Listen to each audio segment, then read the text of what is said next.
Batiza abana babiri ba Sarongo Okureka oriyo mukristo yo mu kanisa ya Nyarubungo Church of Uganda okwayebemberwa Bishop wa Western Koro wa Ahabw'eby'obugaiga yo nakatonene.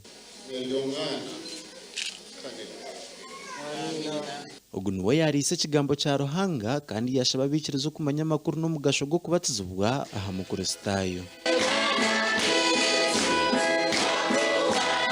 Kutubatizibwa tuba turi abarwanyi ba Kristo. Turwana n'iki, turwana na Satani, turwana nesi. That is the meaning of baptism.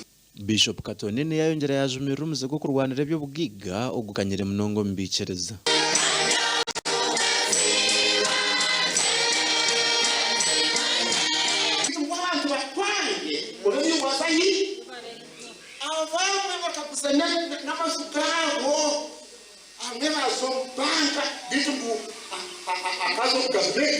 Sarongo Okureka nekaye nibagira ngo batebekanisize kusiimoku ahabo kuba Ruhanga barabizo mu bigezo byingi.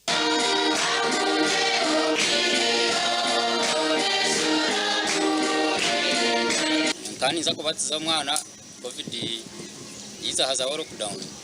Ruhanga yatwasa yamarobwire twazara mondi zo wa kabiri nabwo batawo lockdown.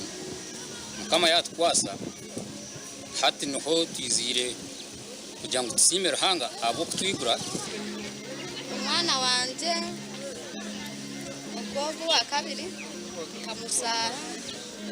kamuzara kubahendeje kuko Ruhanga yamukwasa yakira.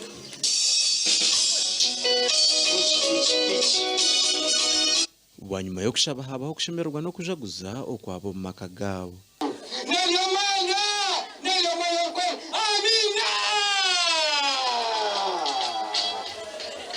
Gasha kwa natatukunda Agacencwire gandi